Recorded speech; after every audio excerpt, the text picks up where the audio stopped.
she heard the dying girl's last words. "Tell him I forgive him."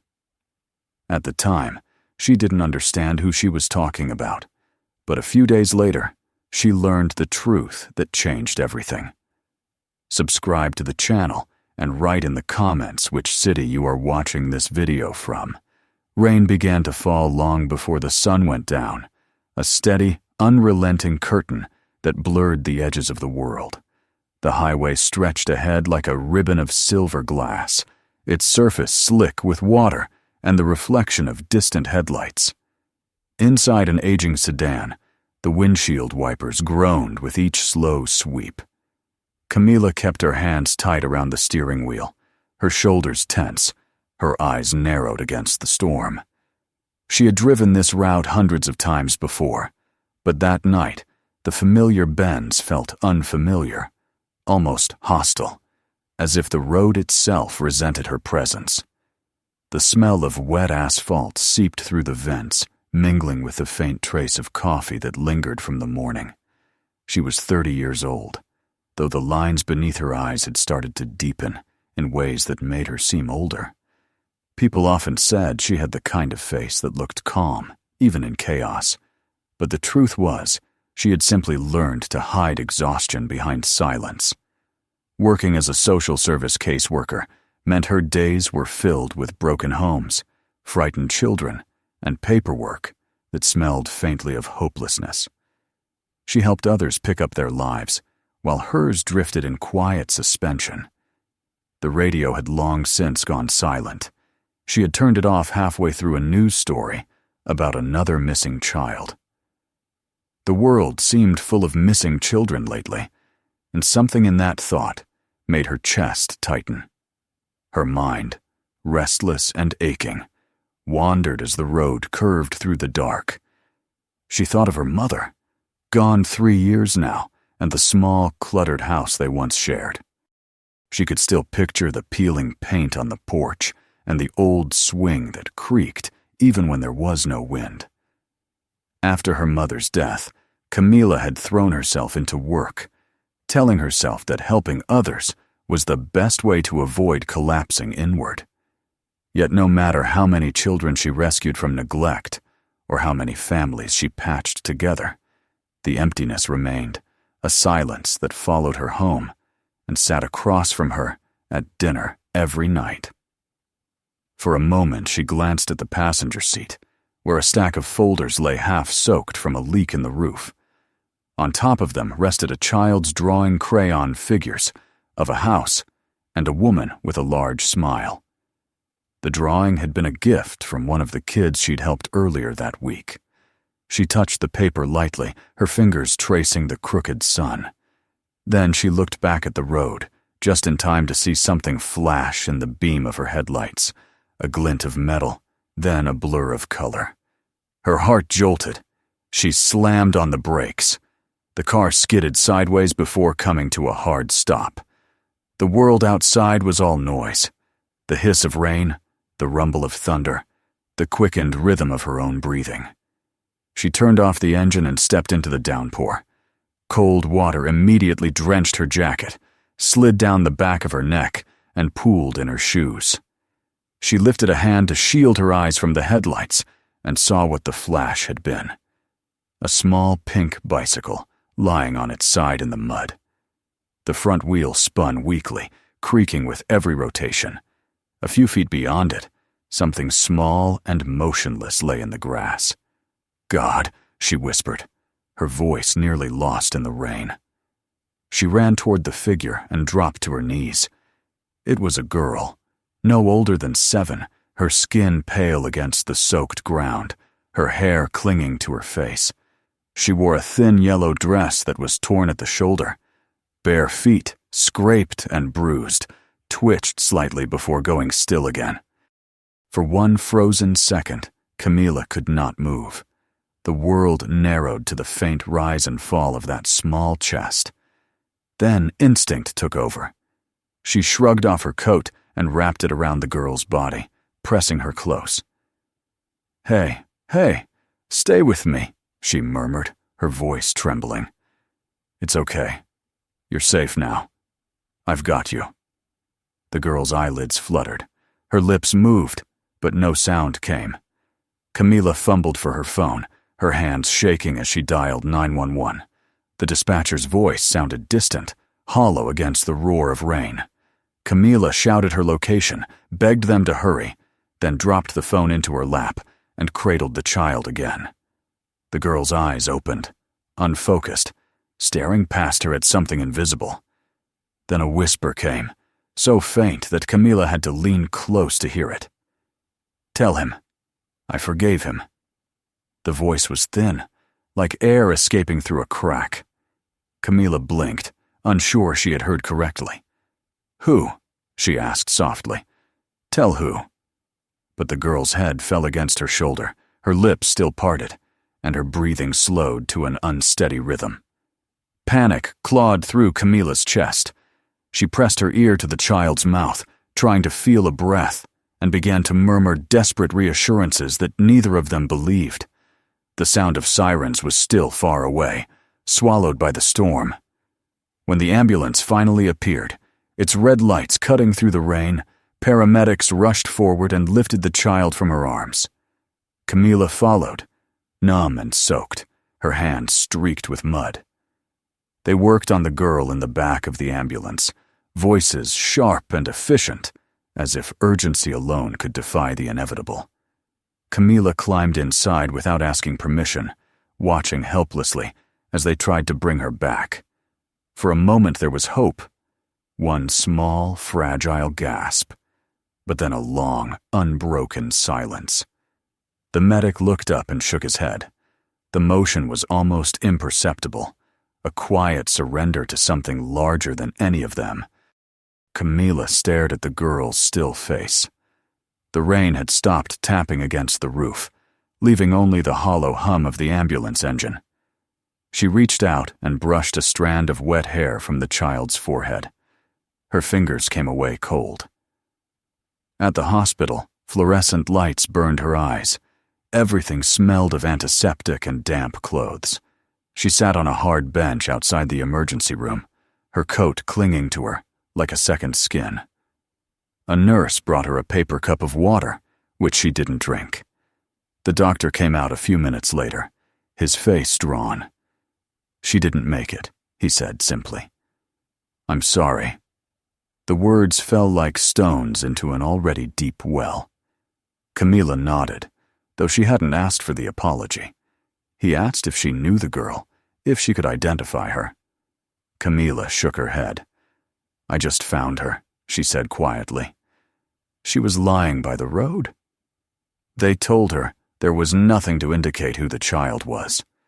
The accident had destroyed everything. No bag, no documents, no name. Just a child alone in the rain. They would contact the authorities, they said, to see if anyone had reported a missing girl. Camila listened, but didn't hear most of it. Her eyes drifted toward the closed door of the examination room, where behind the sterile walls, a body no larger than a shadow waited for someone to claim it. When they finally let her go, the night was cold and still. She stepped outside, where puddles shimmered under the streetlights. The storm had moved on, leaving behind a faint mist that curled through the parking lot like smoke. She stood there for a long time, her hands buried in her pockets, staring at her reflection in the water. The girl's words echoed in her mind. Tell him I forgave him. Who had she meant? A father? A brother? A friend? There was no answer, only the whisper of wind through the trees. Camila got back into her car and sat in silence. The seat was damp, the air heavy with the smell of rain. She gripped the steering wheel again but didn't start the engine. Her thoughts circled endlessly, searching for a reason, a connection, anything to make sense of what had happened. But all she could see were those eyes, dark, familiar somehow, and that single, unfinished plea. She pressed her forehead against the steering wheel and breathed deeply, trying to calm the trembling in her chest. Somewhere in the distance, thunder rolled again, faint and lingering, as if the storm hadn't quite left. She drove home on autopilot, the tires humming softly against the wet pavement. When she reached her apartment, she didn't turn on the lights. The rooms felt too quiet, too expectant. She hung her soaked jacket over a chair, then stood by the window, watching the rain's last traces slide down the glass. She thought about the girl's small hand gripping hers, about the warmth that had drained away too quickly. The image wouldn't leave her. It settled inside her like a secret. That night, she couldn't sleep. Each time she closed her eyes, she heard the whisper again, softer now, almost a breath. In the darkness of her apartment, she spoke aloud, as if the girl could hear her across the veil of silence. "Who did you forgive?" she asked. "And why did you find me?" The next morning dawned pale and colorless. Camila moved through her routine as if underwater. She made coffee she didn't drink, dressed for work she couldn't face, and finally sat at the kitchen table staring at the newspaper she hadn't opened. The world outside went on as usual, cars passing, people walking dogs, a neighbor's radio playing a cheerful tune. But inside, something had shifted. The air felt heavier, full of an absence she couldn't name. Before leaving, she scribbled the phrase on a notepad by the phone. "Tell him I forgave him." She looked at it for a long time, then tore the page out and folded it into her wallet. She didn't know why, only that it felt important to keep. She locked the door behind her and stepped into the day, unaware that those 6 words would soon lead her back into a past she had spent years trying to forget. The whisper, faint as it was, had already found a place inside her. It would not let her go. The morning after the rain, the city felt oddly hollow, as if the storm had drained the color from everything it touched. Camila moved through her apartment in a trance, pouring coffee she didn't drink, straightening the same stack of papers 3 times, checking the clock without knowing why. The phrase she had written on a scrap of paper, "Tell him I forgave him," lay on the table like a fragment of someone else's dream. Every time she looked at it, she felt that same tug deep in her chest, a mixture of fear, confusion, and something she didn't want to name. It wasn't grief exactly, though grief hovered near. It was recognition. She tried to distract herself with work, but the image of the girl by the roadside refused to leave her. At the office, the conversations of her co-workers washed over her like static. Someone laughed about a client mix-up. Another complained about a funding delay. Camila kept nodding, pretending to listen, though her mind drifted to the girl's voice again and again. The child's last breath had carried purpose. She was sure of it. Those words had been meant for someone, not for her. But somehow, they had found her anyway. That evening, she sat on her couch with the television flickering soundlessly in the background. She scrolled through the news on her phone, more from habit than interest. Then she saw it. A headline halfway down the page. Local musician Nathan Hale passes away after long illness. Her thumb froze above the screen. She stared at the name until it blurred. A picture accompanied the article. His picture, smiling, guitar in hand, eyes half closed as if caught mid-song. Below it, a line that made her blood run cold. He is survived by his daughter, age 7. She didn't realize she had dropped the phone until it hit the floor. The sound jarred her out of the stillness, but her thoughts raced ahead, scattering in every direction. Nathan. The name echoed through years she had tried to bury. She saw him again in memory. Lean, warm-skinned, always with that restless energy that seemed both a gift and a curse. She remembered the nights when he'd sit on the fire escape of their old apartment, strumming his guitar until dawn, saying that music was the only way he knew how to pray. And she remembered the last time she saw him, the way he'd looked at her from the doorway, a question in his eyes that she hadn't known how to answer. She had chosen silence then. It had felt easier than admitting she was afraid. Now he was gone. And the daughter, his daughter, had died too. The pieces aligned with brutal clarity. A girl about 7 years old, on a bicycle, alone at night, whispering forgiveness, meant for a man who could no longer hear it. Camila pressed a hand to her mouth, trying to breathe.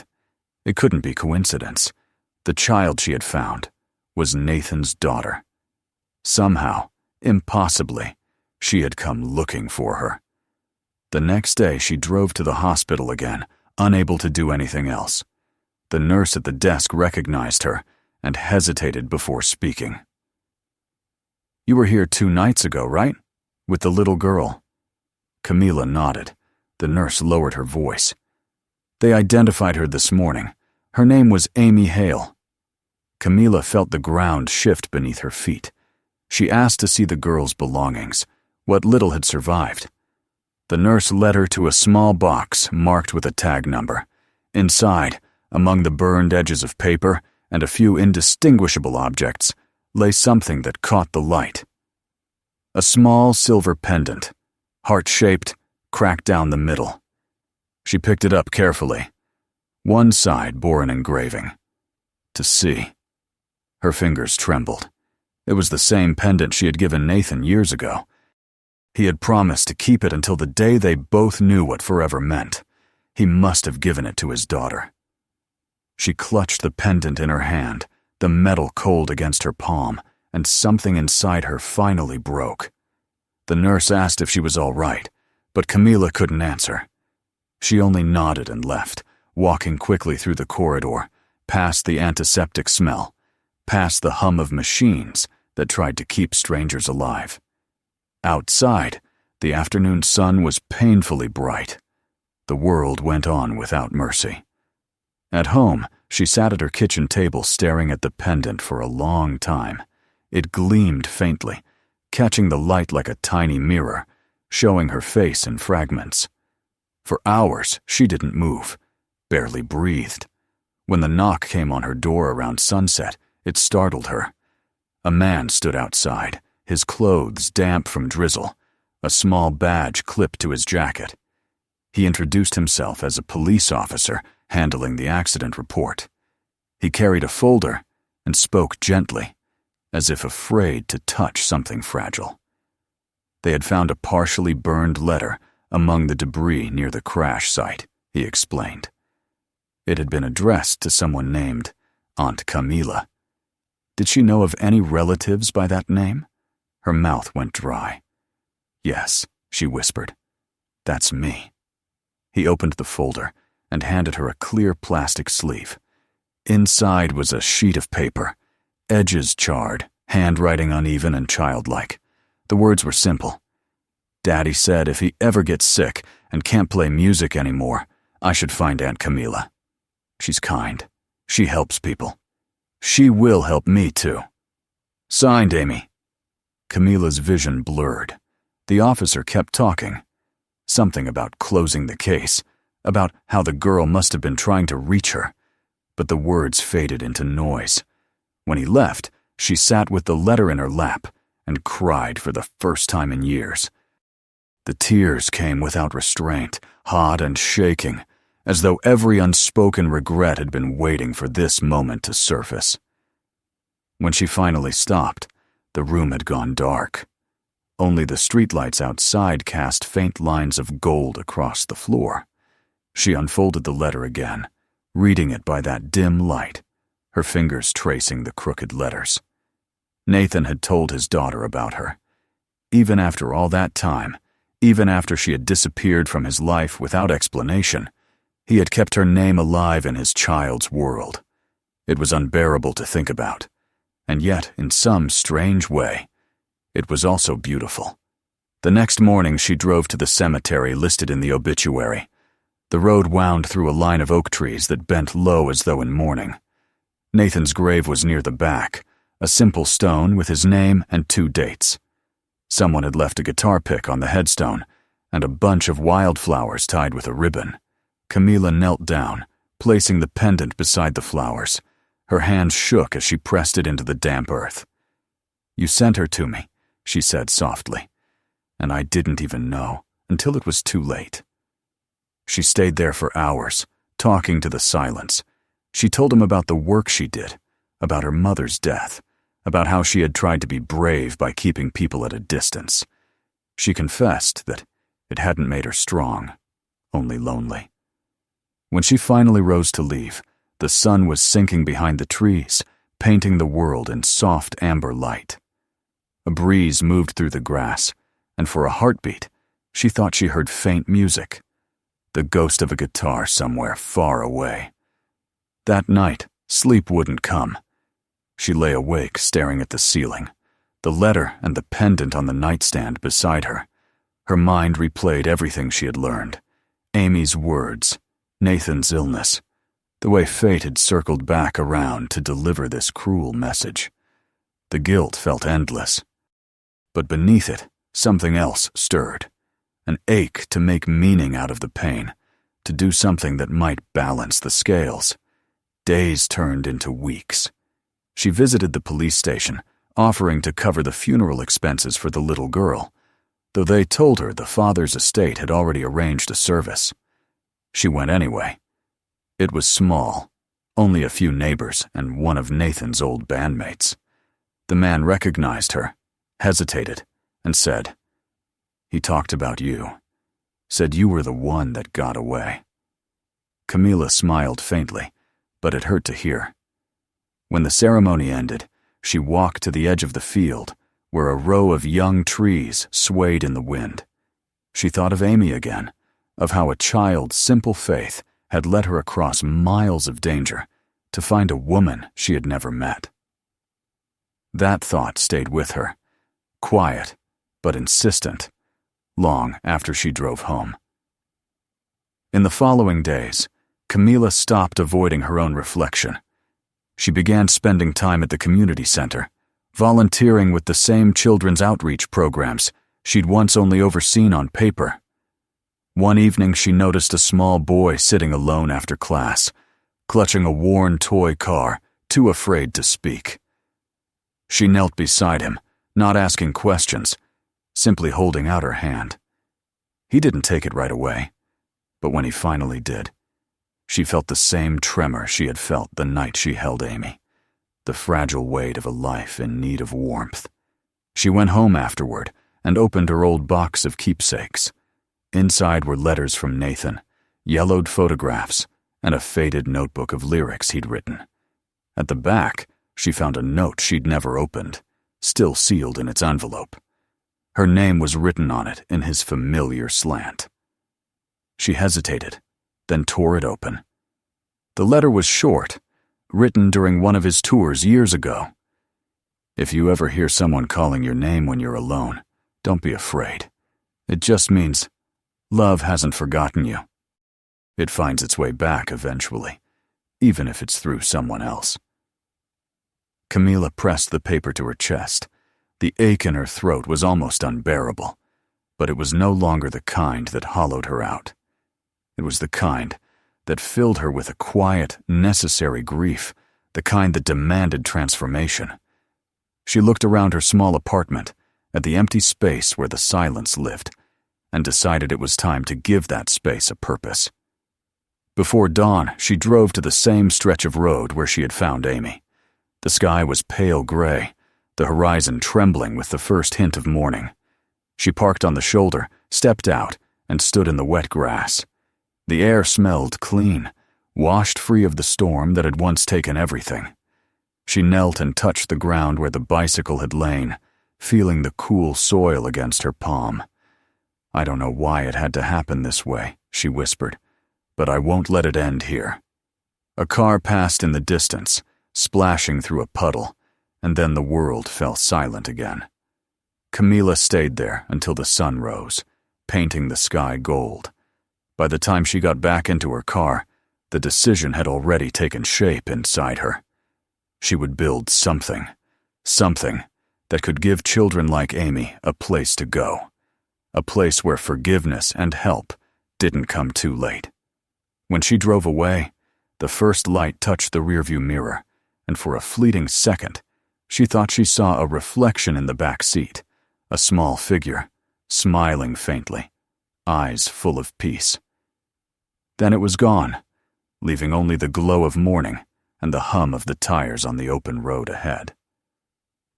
Spring arrived quietly that year, as if the world itself wanted to move softly around Camilla's new beginning. The days grew longer, the trees bloomed with pale blossoms that fell like snow whenever the wind shifted, and the air carried a sweetness that reminded her that time still moved forward, even when hearts lagged behind. Nearly 6 months had passed since she had found Amy on the roadside, and though the memory of that night still came to her like a dream she couldn't quite wake from, her life had changed shape around it. Pain had not left her, but it had softened, worn down by purpose. Out of the grief, something new had taken root. The center opened on a bright Monday morning in late March, tucked into a neglected building on the edge of town that once served as a community library.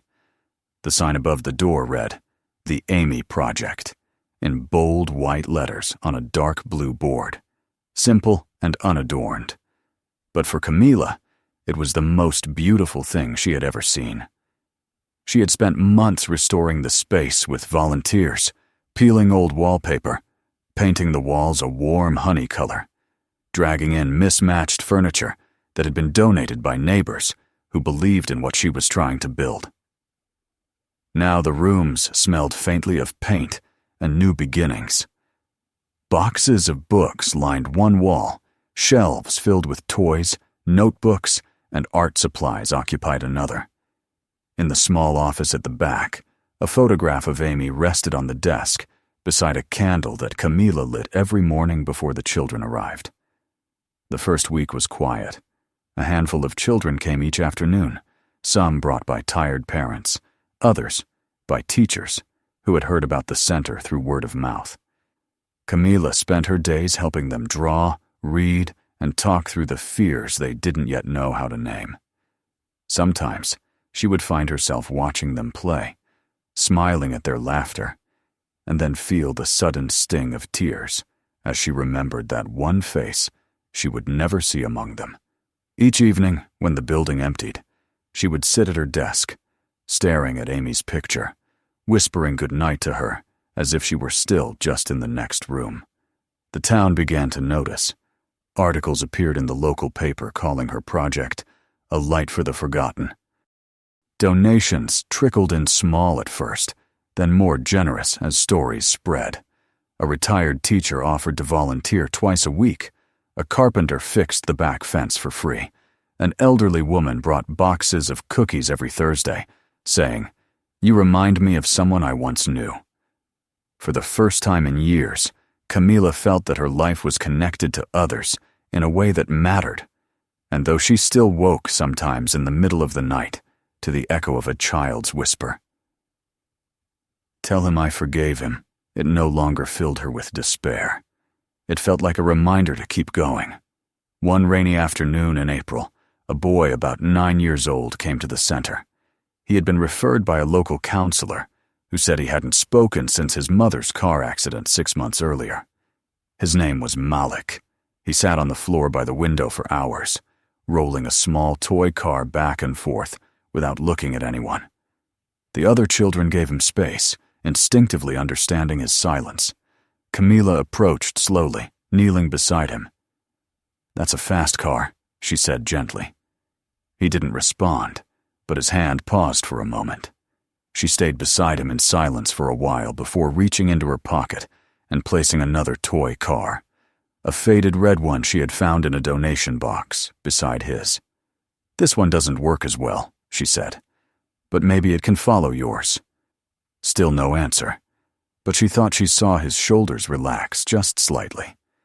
She didn't press him. She had learned that sometimes the most powerful words were the ones left unsaid. That evening, as she locked up, she paused by the window where Malik had been sitting. The rain tapped gently against the glass, and beyond it, the streetlights flickered on one by one. For a brief second, she saw a reflection in the glass, a girl with dark curls and a yellow dress, standing just behind her shoulder. Camila turned quickly, but the room was empty. She let out a slow breath, almost smiling. "I know," she whispered to the air. "I see him. I'll take care of him." Weeks passed, and life at the center settled into rhythm. The laughter of children filled the halls. The walls slowly became covered with their drawings, bright suns, uneven hearts, smiling faces. Camila bought a small piano from a thrift store and placed it near the entrance. In the evenings, she would sit and play the melody Nathan had once written for her. The notes were soft, tentative, but they filled the space with warmth. Sometimes one of the children would join her, banging joyfully on the keys, and she would let them. Music, she thought, was a kind of language that didn't need translation. It was the same truth Nathan had lived by, the one she had never fully understood until now. One afternoon, a man came to the door carrying a battered guitar case. He was tall, with kind eyes and graying hair. "You must be Camila," he said. "My name's Louis. I used to play with Nathan." The name caught her off guard, but she nodded, inviting him in. He looked around the center, his gaze lingering on Amy's photograph. "I heard what you did," he said softly. "This place, it's exactly what he would have wanted." He opened the case and pulled out an old acoustic guitar. "He left this with me years ago. Said if I ever ran into someone named Camila again, I should make sure she got it." She reached out to touch it. The wood was worn smooth where fingers had once pressed the strings. The initials NH faintly scratched near the bridge. She thanked him quietly, too moved to say more. After he left, she sat with the guitar in her lap for a long time, her thumb brushing over the faded letters. When she finally played a chord, the sound was imperfect but alive, filling the room with the ghost of a man who had loved her and the daughter who had searched for her. The music carried memory, but it also carried forgiveness. By summer, the center had become a fixture of the community. Children came not only for help, but to belong. They planted flowers in the yard, painted the fence, and named the big oak outside Amy's tree. On warm evenings, Camila would sit on the steps, watching them chase fireflies. Sometimes, she caught herself laughing, an easy, unguarded sound she hadn't made in years. There were moments when the grief returned unexpectedly, but it no longer consumed her.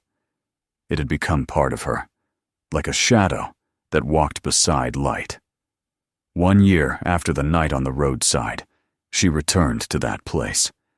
The grass had grown tall, dotted with wildflowers, and the scars from the accident were long gone. She parked her car and walked to the spot where she had once knelt in the rain, holding a dying child. Now, a young tree stood there, the one she had planted months earlier, with help from the children at the center. Its leaves rustled softly in the breeze. At its base was a small plaque that read, "For those who arrived too late, and for those who came anyway." She knelt beside it, tracing the words with her fingertips. The air was still, except for the distant hum of traffic. Then, carried on the wind, she thought she heard a voice. A child's voice, light as breath. "He knows," I told him. Her eyes filled, but she didn't weep. She closed them, listening. "Thank you," she whispered. "Thank you for finding me." When she opened her eyes again, the sky was the soft gold of evening. The world seemed vast and peaceful, no longer a place of loss, but of connection. She stayed there until the first stars appeared, then rose and walked back to her car. That night, back at the center, she found Malik waiting by the door long after the others had left. He held his toy car and looked uncertain, as if gathering courage. "Miss Camila?" he said, his voice small but clear. It was the first time she had heard him speak. She knelt. smiling through sudden tears. "Yes, sweetheart." He handed her the car. "It's yours now," he said. "You helped me fix it." She took it carefully, understanding the gift for what it was, a trust rebuilt, a silence broken. "Thank you," she whispered. Later, as the evening settled into quiet, she lit the candle beside Amy's picture and sat by the piano. The center was empty, yet it didn't feel lonely. She began to play, her fingers tracing the old melody until it filled every corner of the room. Outside, the wind brushed gently against the windows, carrying the faint scent of rain. She could almost feel them there. Nathan and Amy, watching, listening, at peace. And for the first time, Camila didn't feel haunted by what she had lost. She felt guided by it. Through the open window, she could see the tree swaying in the dusk, its young branches catching the last light.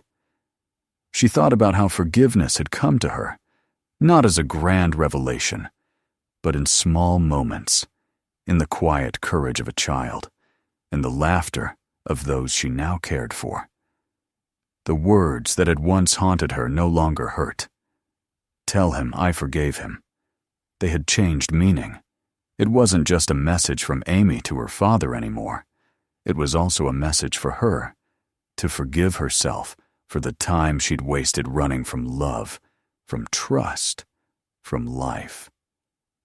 As the night deepened, she blew out the candle and stood by the window. The center behind her glowed softly under the streetlight, and the voices of the children seemed to linger in the air, overlapping with the faint notes of her song. In that moment, she felt an unshakable peace. The world outside might still hold storms, but she knew she would never face them alone again. Camila turned off the lights and stepped outside, locking the door behind her. The moon hung low, bright and full. She looked once more at the sign above the door, the Amy Project, and smiled. It wasn't just a memorial anymore. It was a promise kept. She walked down the quiet street toward her car, the soft sound of leaves rustling behind her, and as she passed beneath the lamplight, a whisper seemed to follow her on the wind, gentle and sure. "She came too late," it said, but she came. And that was enough. If this story stayed with you, make sure to subscribe so you never miss the next one. Take a moment to watch the next video waiting for you right now. There are many more stories to discover. And don't forget to share this video with someone who still believes that every act of kindness can change a life.